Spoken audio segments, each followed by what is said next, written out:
Hello everyone and welcome back to our channel. In today's video, I'm going to show you how to add black screen in CapCut PC.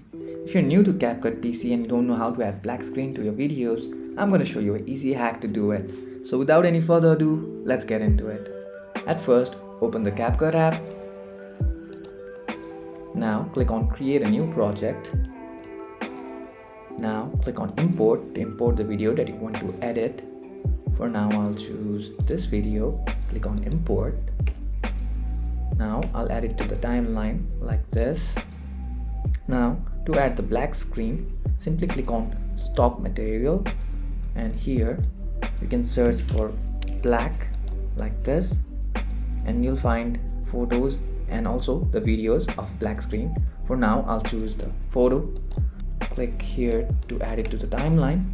Now you can increase or decrease the duration of the black screen like this.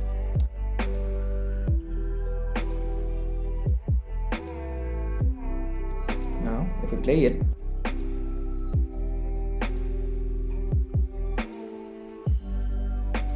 and just like this we can add black screen in CapCut PC.